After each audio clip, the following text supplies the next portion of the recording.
gitu ya, kita hindari daripada yang sia-sia. Itu maksudnya sebetulnya. Bu, Bu.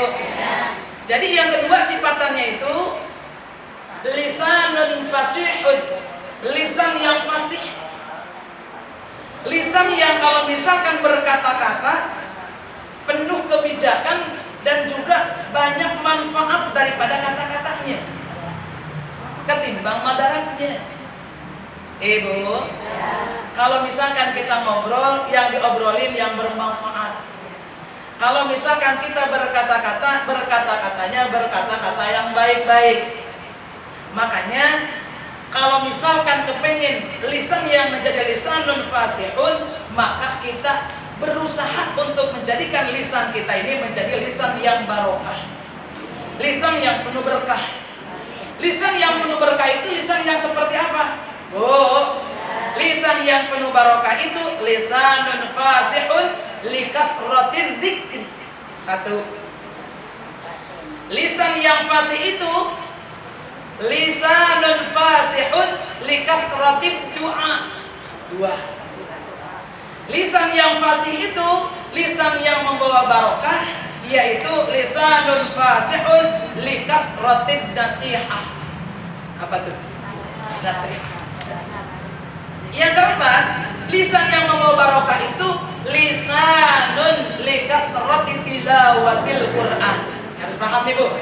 Ada 4 macam yang menjadi lisan kita ini menjadi lisan yang barokah. Kalau kata bahasa kasarnya ini mulut. Ya. Lisan kita menjadi barokah yang pertama kalau misalkan lisan kitanya itu dipakai untuk banyak berzikir. Dikit-dikit zikir, dikit-dikit zikir, Masya Allah. Hubungannya erat sama Allah. Lihat apa aja hubungannya sama Allah. Dengar apa aja hubungannya dengan Allah. Kita ngerasain apa aja hubungannya dengan Allah. Di mana aja kita berada, maka hubungannya erat dengan dekatnya kita sama Allah. Sebisa apapun yang kita bisa dibaca. Melalui apa? Ya melalui lisan kita. Cuman yang namanya zikir itu bukan hanya sekadar dilafadzkan aja, akan tetapi lisannya baca, pikirannya juga ngikut, perbuatannya juga harus ikut. Bu, coba bisa dibayangkan. Astaghfirullahaladzim, itu kan istighfar. Zikir apa bukan? La ilaha illallah, zikir apa bukan?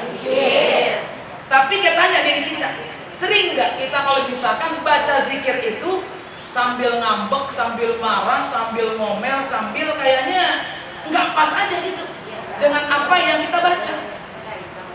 Bu, iya kan? Kumpul nih sama besti, kumpul sama besti. Tadinya, kayaknya saya bete banget di rumah. Lalu lagi ngapain di rumah? Ya kebetulan lagi nggak ngapa-ngapain, makan bakso yuk. Makan bakso yuk, makan bakso ceritanya. Udah makan bakso, selesai. Kan ongko-ongko tuh, tahu nggak ongko-ongko? Tahu nggak ongko-ongko? Ya nggak tahu tuh yang diobrolinnya apa. Biasanya kalau udah ngobrol nggak terasa ngaler ngidul Insyaallah kata barakallah. Begitu ngobrol gak terasa kita ngobrolin tetangga kita. Baru aja kejadian kemarin, misalkan begitu. Dibilang apa? Astagfirullahaladzim. Tapi astagfirullahaladzimnya koma sambil penasaran. Emang terusannya bagaimana? Itu lagi ngobrol seperti itu tuh. Betul apa enggak? Makanya lisan kita ini berzikir, nih pikirannya harus ikut berzikir juga. Maksudnya hatinya, hati pikirannya ikut juga zikir. Iya. Nah lihat juga perbuatannya. Coba lihat dari misalkan ujung rambut kita sampai ujung kaki kita. Perbuatan kita tuh seperti apa? Pas kita lagi zikirnya itu gitu. Bu, sering nggak kita ngomelin anak, bilangin anak, bilangin suami, atau mungkin saudara?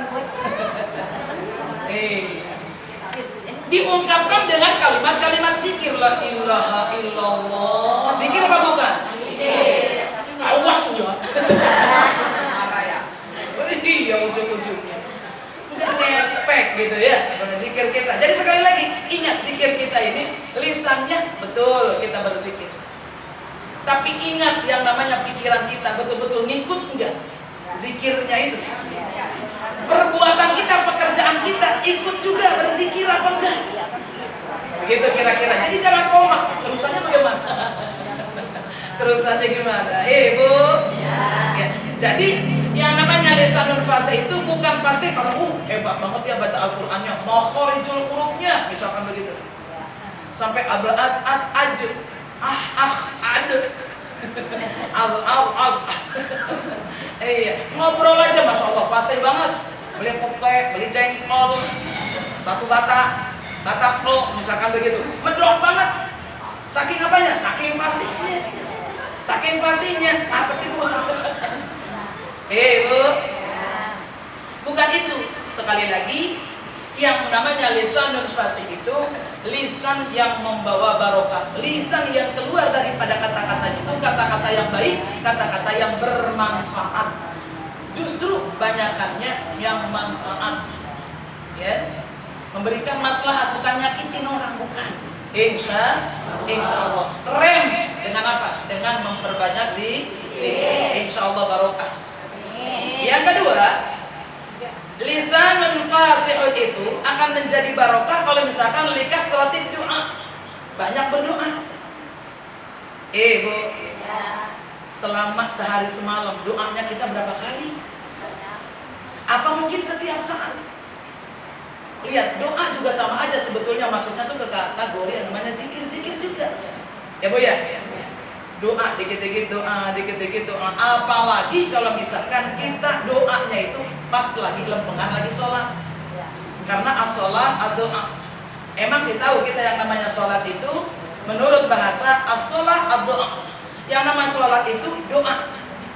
Seluruh rangkaian yang namanya sholat dari mulai awal takbiratul ihram sampai assalamualaikum warahmatullahi as'alukal jannah, assalamualaikum warahmatullahi wa'udzubika minan nar, itu semuanya doa.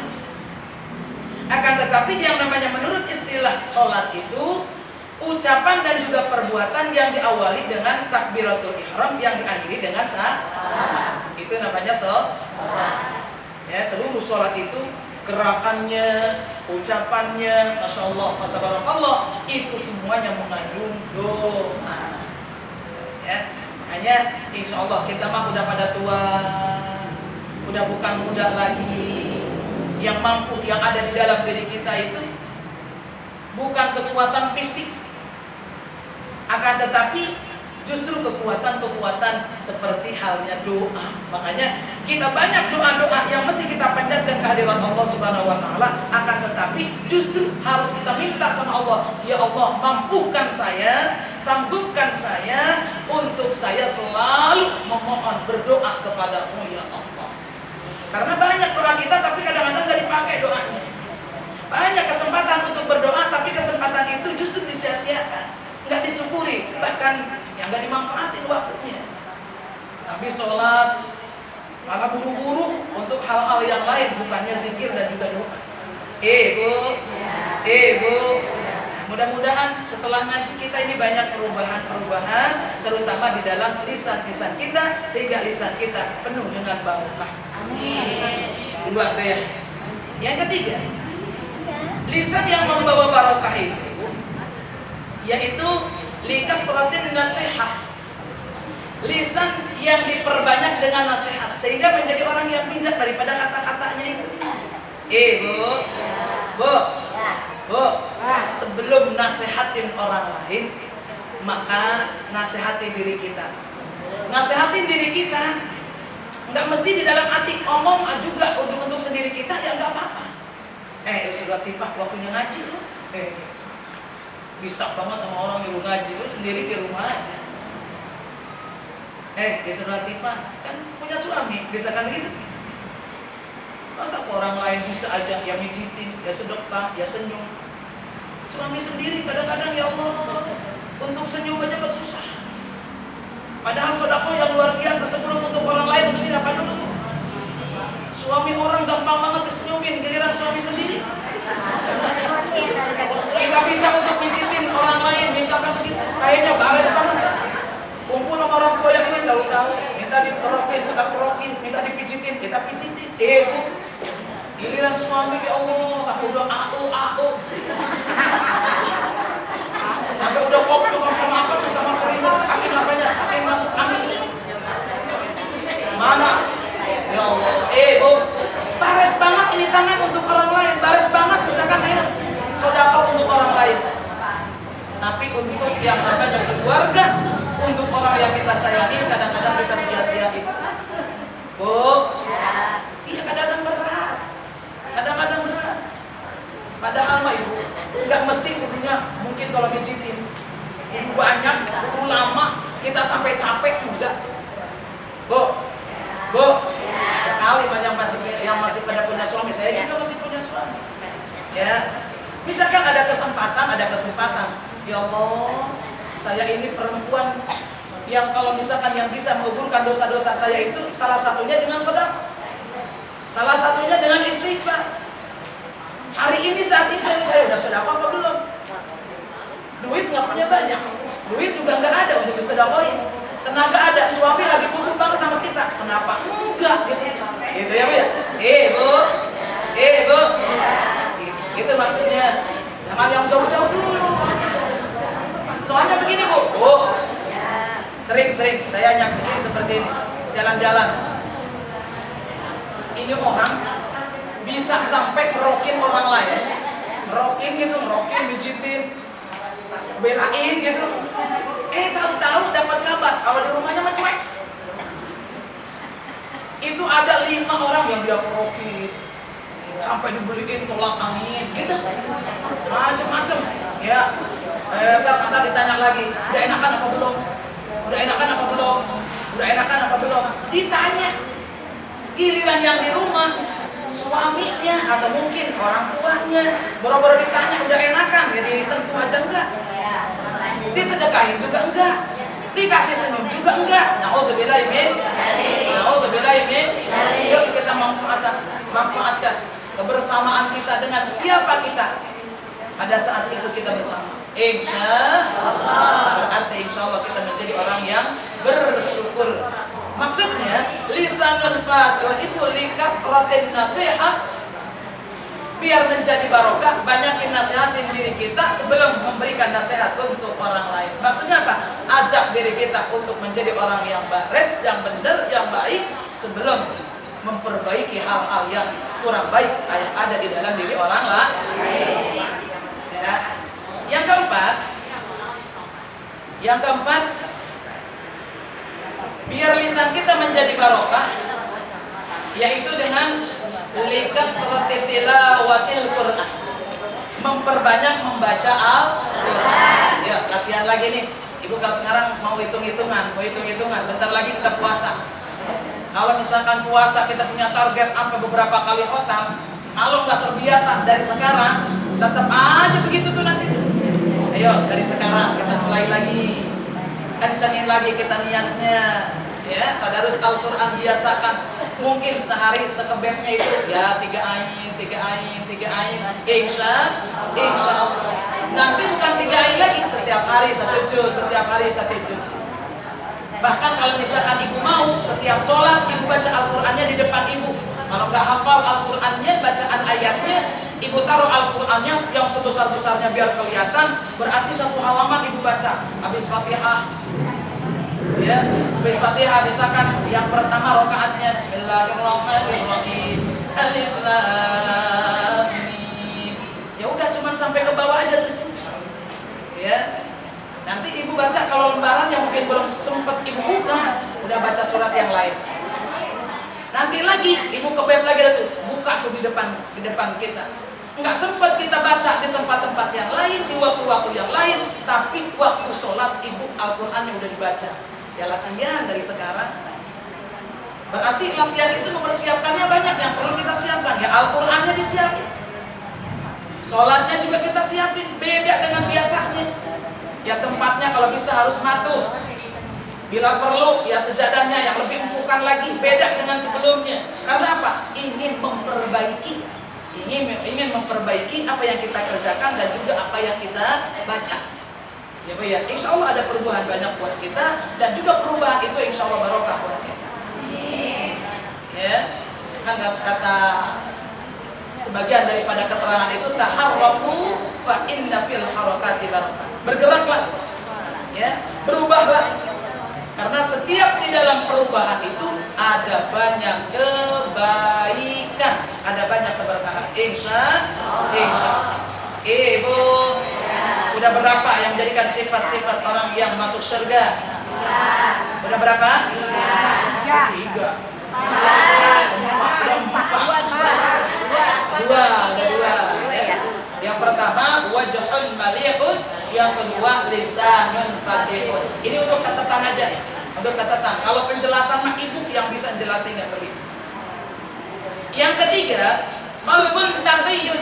Yang namanya qalbun taqiyun itu hati yang takwa, hati yang bersih, hati yang selalu berbaik sangka sama Allah. Hati yang takwa itu hati yang selalu tertaut di dalam hal-hal yang menjadikan perintah Allah selalu ingin dikerjakan. Di dalam hal-hal yang menjadikan larangan-larangan Allah selalu ingin, ya Allah, jauhkan ya Allah, jauhkan ya Allah, jauhkan ya Allah. Maksudnya apa? Mengerjakan apa yang menjadikan perintah Allah, menjauhi apa yang dilarang oleh Allah. Zaman sekarang kan kebolak-balik juga nih hati. Kadang-kadang yang halal diharamin, yang haram dihalalin. Hati-hati dengan hati, hati-hati dengan hati. Allah bang gituan doangan, itu kan cuma dari caleg aja, musim pilkada misalkan begitu. Belum tentu ada ntar kalau 5 tahun sekali baru ada lagi. Misalkan gitu ya. Alah, boleh aja kali dimakan, boleh aja kali diambil, boleh aja. Itu kadang-kadang hatinya tuh Bu. Ya, jaga hati kita insya Allah. Kita ini ingat, kalau misalkan pulang ditungguin sama keluarga, sama anak. Kalau misalkan kita kepengen bawa yang halal, kepengen dijauhkan daripada yang haram. Sekarang aja kita udah berusaha yang halal aja ya Allah. Lihat perbuatan kita dan juga perbuatan keluarga kita. Kayaknya selalu cenderung dengan hal-hal yang haram. Nauzubillahi min. Sholat malam, bawaannya tunda-tunda. Betul nggak Bu? Betul nggak? Boleh jadi mungkin dari makanan, minuman kita, pekerjaan kita. Boleh, kayaknya seperti itu. Ya. Bu. Nah itu qalbun taqiyun. Yang keempat yaitu yadun sakhiyun. Apa itu yadun sakhiyun?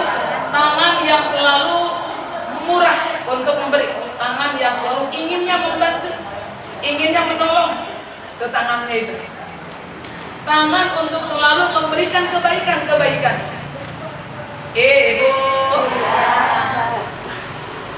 Berarti tangannya apa? Tangan yang bares, tangan yang murah, tangan yang gak pelit. Kalau misalkan kita pelit, berarti namanya apa? Bakhil. Bakhil artinya? Pelit. Pelit artinya? Koret artinya? Medit artinya? Kasiran. Allah Akbar, nauzubillah min dzalik. Ya, yadun bakhilun. Yadun sakhir itu ya lawannya lah yadun bakhilun itu. Kalau tangan yang murah berarti lawannya tangan yang pelit. Pelit artinya apa tadi? Di dalam bahasa Arab sekali lagi saya ulang. Ada bakhil, ada sukh. Ada bakhil, ada sukh. Kalau misalkan bakhil itu pelit, nggak pelit untuk dirinya sendiri, pelit untuk orang lain, itu namanya bakhil. Apa aja dia punya, tapi kalau untuk konsultasi susah. Apa aja dia mampu, tapi kalau untuk bantu enggak. Itu namanya bakhil. Satu contoh, Bu, yang namanya bakhil, Bu. Bu Haji Mus ngajak jalan-jalan Ibu kemana jalan-jalannya? Ya, jangan jauh-jauh ke Anyer dah, ke Anyer. Ya, dibilangin besok